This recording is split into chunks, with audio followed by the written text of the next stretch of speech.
머니트렌드 2024에 소개된 글을 소개해드리며 오늘의 말씀을 열고자 합니다. 글의 소제목은 미국이 금리를 내리지 않는 이유입니다. 미국이 금리를 내리지 않는 이유. 2023년 경제 전망을 돌이켜 볼 때 가장 잘 맞은 전망은 인플레이션이 완화되리라는 것이다. 그렇죠. 완화되리라는 것을 전망했고 또 인플레이션이 완화되어지는 것을 보았습니다. 그러나 가장 크게 틀린 전망은 미국 연준의 통화 정책에 대한 것이다. 2023년에 금리 인하는커녕 금리 인상의 위험이 남아있는 게 현실이다. 그렇지요. 금리 인하가 일어날 거다라고 전망을 했지만 그렇게 되어지지 않았지요. 왜 연준은 금리 인상을 멈추지 않을까? 이렇게 이제 기자는 질문을 던졌습니다. 그 답은 바로 경기가 좋기 때문이다. 즉 인플레이션이 완화되는 가운데 노동시장의 여건마저 개선되고 있는 이른바 골디락스 현상이 벌어지는 중이다.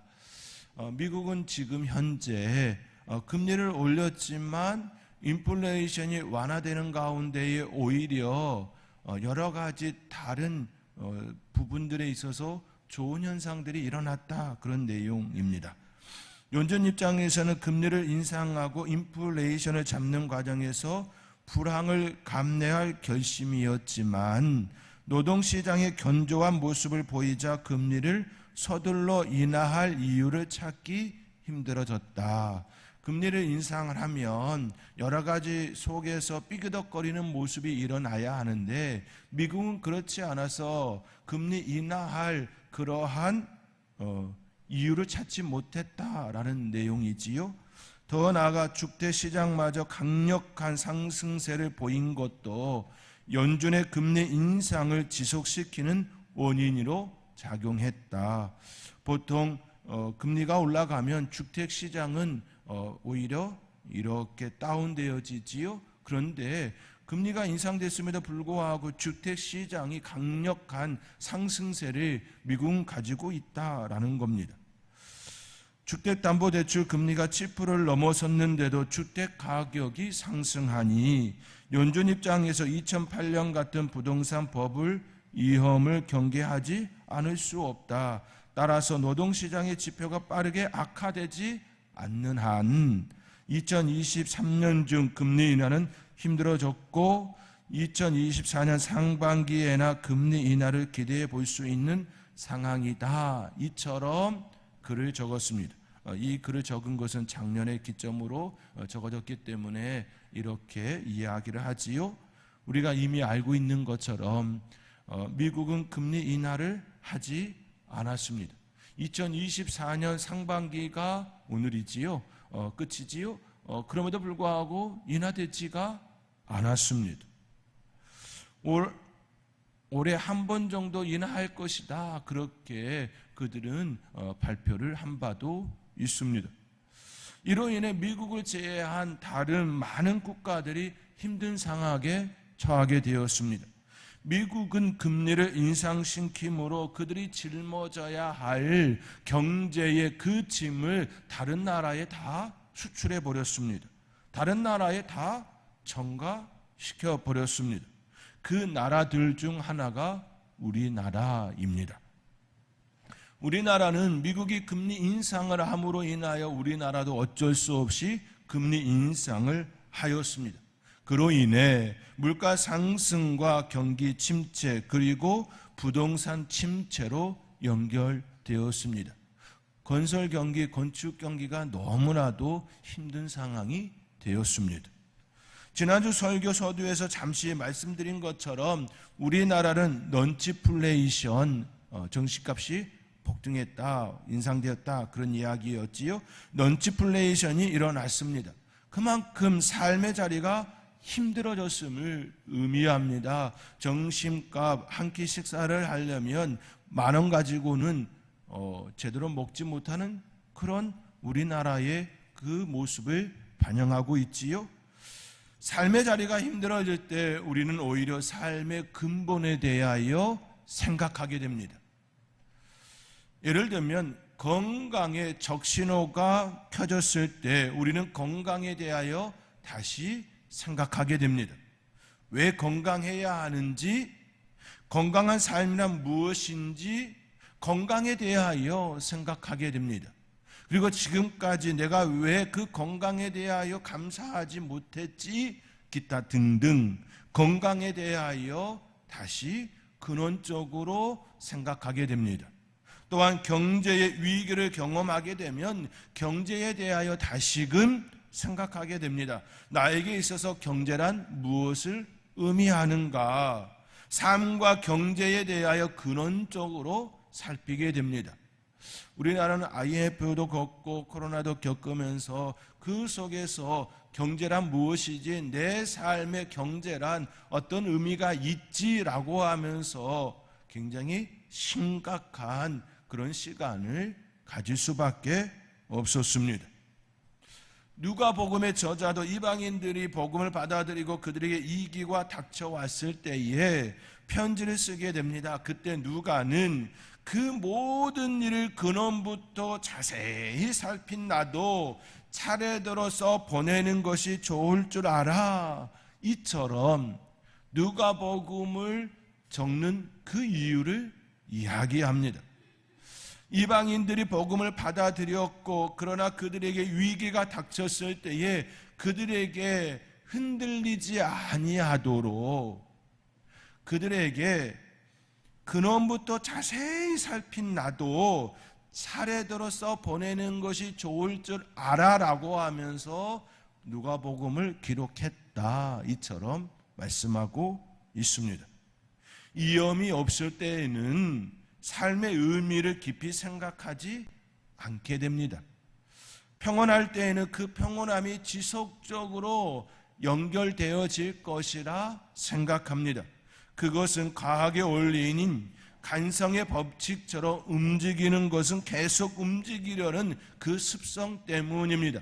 평온하면 계속 평온할 것 같고 건강에 악화가 일어나면 계속 악화가 될 것만 같은, 그리하여 내 삶의 자리에 간성의 법칙과 같은 그 영향을 받는다라는 것이지요. 그렇기에 내 삶의 자리에 어려움과 위기와 위험이 닥치게 될 때 그것은 내가 넘어지는 시간이 아니라 오히려 새롭게 나를 세우는 시간이 되게 합니다. 근원부터 근본적으로 왜 그러한 의미를 질문하게 되기 때문입니다. 신앙에 대하여, 삶에 대하여, 가정에 대하여, 자녀에 대하여, 또 무엇이 건강한 삶인지, 무엇을 위해 살아야 하는지, 내 중심에 무엇을 두어야 하는지 가장 근원적인 질문으로 들어가게 되어집니다. 우리가 코로나 때에 그 코로나에 대하여, 일상에 대하여 생각하지 않았습니까? 아, 일상이 이런 의미가 있었지라고 하면서 우리가 우리의 삶을 되돌아보는 그런 시간을 가졌습니다. 이것이 인생에서 만나는 위기 속에 피어나는 은혜입니다. 내가 전혀 생각하지 않았던 위험이 내게 닥쳐올 때에, 위기가 나에게 닥쳐왔을 때에 오히려 그것은 내 가정을, 내 삶을, 내 자녀를, 그리고 앞으로의 삶을 생각하게 하는 귀한 위기 속에 피어나는 은혜입니다. 위기 속에 피어나는 은혜가 되기 위하여서는 근원적인 질문으로 나아갈 수 있어야 합니다. 그렇지 않으면 은혜를 누릴 수가 없습니다. 은혜는 가장 진솔한 상태에서 이루어지기 때문입니다. 내 자신에 대하여 진솔한 상태에 하나님 앞에서 있는 그대로 내 모습을 드러낼 때에 그 모습에 하나님의 은혜가 닿는 것이지요. 그렇기에 위기 속에 피어나는 은혜가 되기 위하여서는 근원적인 질문으로 들어가야 되고, 그 근원적인 질문에 내 있는 그대로를 하나님 앞에 드러내야 합니다. 빌라도가 예수님께 네가 유대인의 왕이냐, 네가 유대인의 왕이냐라고 신문할 때에 오히려 예수님께서는 빌라도에게 대묻습니다. 네가 스스로 하는 말이냐, 네가 스스로 하는 말이냐, 이처럼 대묻습니다. 그때서야 빌라도는 예수님께 자신의 생각, 자신이 하고 싶은 진짜 그 질문을 합니다. 그리고 예수님께서는 그 질문에 대하여 이야기를 나누어 주지요, 대답해 줍니다. 그 과정을 거친 빌라도는 유대인들을 향하여 나는 그에게서 아무 죄도 찾지 못하였노라고 이야기합니다. 진솔한, 그가 진정으로 예수님께 묻고 싶은 그 있는 그대로를 묻고 답을 얻고 묻고 답을 얻는 그 과정을 통하여서 그가 내린 결론은 나는 그에게서 아무 죄도 찾지 못하였노라 였습니다. 그렇습니다. 진솔하게 자신의 생각과 자신을 살필 때에 비로소 바르게 볼 수가 있습니다. 저와 여러분의 삶의 자리에서 만나는 위기와 어려움을 겪을 때에 하나님 앞에서 진솔한 모습으로 다가갈 수 있기를 바랍니다. 그때 하나님께서는 답을 주시며 은혜를 베풀어 주실 것입니다. 그 은혜를 따라 살아가는 저와 여러분의 삶이 될 수 있기를 주님의 이름으로 축원드립니다. 오늘 본문은 대제사장에 대하여 말씀하고 있습니다. 대제사장은 하나님께 택함 받은 자들로 하나님께 속한 자들입니다. 하나님께 속한 일을 감당하는 이들입니다. 그들의 직무는 사람을 위하여 예물과 속죄하는 제사를 드립니다. 그들이 무식하고 미혹된 자를 능히 용납할 수 있는 것은 그들도 연약에 휩싸여 있기 때문이지요. 그 연약함이란 인간이라는 그 존재, 또 약하고 깨어지고 부서질 수 있는 존재, 또 죄를 지을 수 있는 존재, 그 모든 의미를 담습니다. 오늘 본문 1절과 2절의 말씀입니다. 우리 함께 오늘 본문 1절과 2절 함께 읽겠습니다. 대제사장마다 사람 가운데서 택한 자이므로 하나님께 속한 일을 사람을 위하여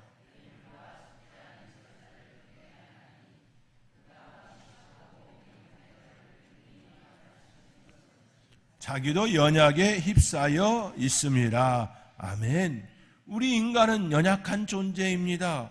스스로 죄를 해결할 수 없는 존재입니다. 그렇게 우리는 하나님의 제사함의 은총을 입어야 합니다. 구약의 시대 때는 대제사장이 하나님께 예물과 제사를 드림으로 하나님께 은혜를 입게 하였습니다. 그러나 그때 그 직무를 담당하는 대제사장 역시 자신을 위하여서도 속죄제를 드려야 했습니다. 그도 역시 하나님의 은혜를 입어야 했기 때문이지요. 그러나 그들이 그 직무를 담당할 수 있었던 건 아론과 같이 하나님의 부르심, 하나님의 택하심을 입었기 때문입니다.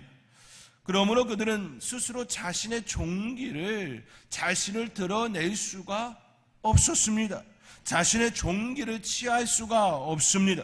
이는 지금을 살아가는 모든 이들에게도 동일합니다.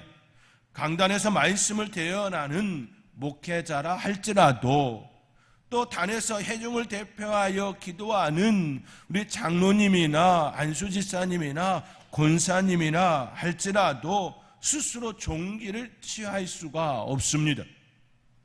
목회자가 되고 장로가 된 것은 하나님의 은혜이기 때문입니다.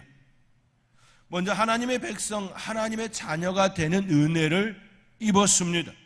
그리고 여러 과정을 거쳐 목회자로, 장로로 하나님의 택하심을 입었습니다. 그러므로 그 어느 누구도 하나님 앞에서나 사람 앞에서 자기의 종기를 취할 수가 없습니다. 자랑할 수가 없습니다. 오직 자랑은 하나님 자랑, 나를 택하여 주신 그 하나님의 은혜가 크다, 그거 외에는 없습니다. 모든 것이 다 하나님의 은혜입니다. 그러나 우리 구주 예수님은 은혜로 대제사장이 되심이 아니었습니다. 그분은 하나님의 아들로서 순종하심으로 되었습니다. 대제사장이 되지 않아도 되는 분이 순종으로 그 직무를 감당하셨습니다. 그분은 아론의 후손도 아니었습니다. 혈육으로 대제사장이 되심이 아니었습니다. 아브라함에게 나타난 하늘의 제사장 멜기세덱과 같이 하나님께서 그분을 세우셨습니다. 그렇게 히브리서 기자는 6절의 말씀과 같이 멜기세덱의 반차를 따르는 제사장, 멜기세덱을 반차를 따르는 제사장, 아론의 후손으로서 혈육으로 되어진 제사장이 아닌 하늘의 제사장 멜기세덱의 반차를 따르는 제사장이라 이처럼 일컬음을 받습니다. 오늘 본문 6절과 7절의 말씀입니다. 우리 함께 오늘 본문 6절 7절 함께 읽겠습니다. 또한 이와 같이 다른 데서 말씀하시되 내가 영원히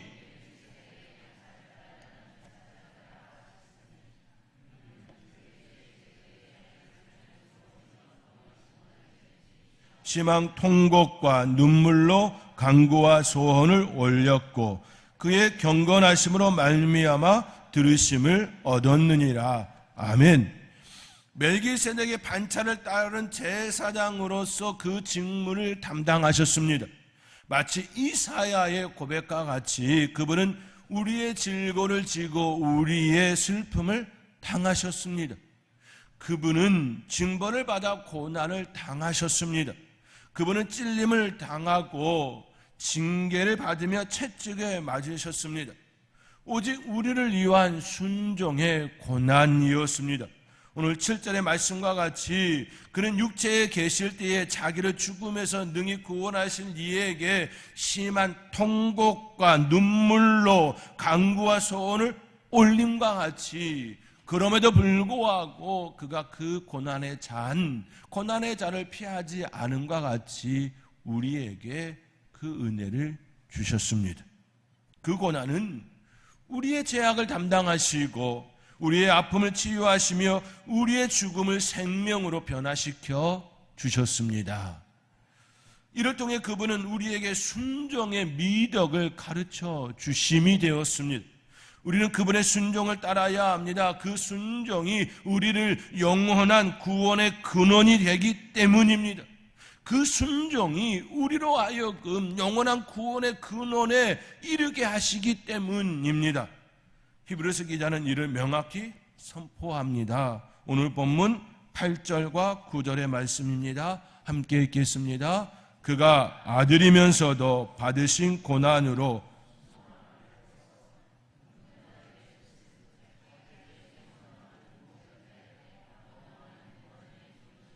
아멘. 예수님은 고난으로 순종이 되었지요. 더 명확하게 표현하면 하나님의 말씀에 하나님의 뜻에 순종하는 그 길을 가셨습니다. 그것으로 인하여 우리를 살리는 은혜를 주심이 되었습니다.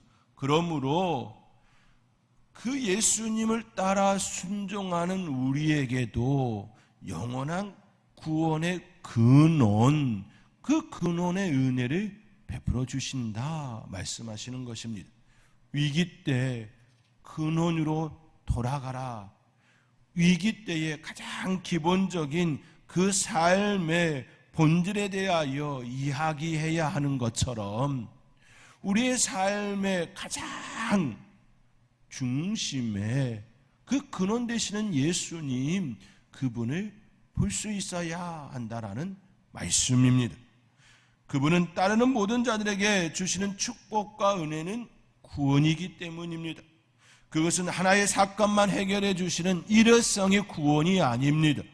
영원한 구원, 날마다 은혜를 베풀어 주시고 또 천국으로의 입성, 그 이후의 삶도 보장하시는 영원한 구원입니다.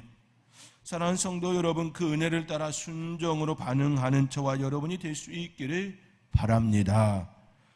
이제 유기선 목사님의 저서 우리 서로 사랑하자에 소개된 크리스티 김 선교사님의 경험한 이야기를 소개해드리며 오늘의 말씀을 마치고자 합니다. 참고로 크리스티 김 선교사님은 여성이시고 열방대학의 교수입니다. 크리스티 김 선교사님이 대학에 다닐 때 그분의 룸메이트가 그렇게 형제들에게 인기가 많았습니다. 그래서 수시로 꽃다발을 받아왔는데 자신은 꽃다발을 가져다 주는 형제가 없었습니다. 얼마나 속상했을까요? 그의 룸메이트는 매일 꽃다발을 받는 그런 모습이었는데 그래야 룸메이트가 꽃다발을 가지고 들어올 때마다 마음이 무너져 내렸습니다. 하나님, 나는 도대체 꽃다발 하나 줄 사람이 없습니다. 이처럼 기도함이 된 것이지요. 하나님, 이건 정말 아니잖아요.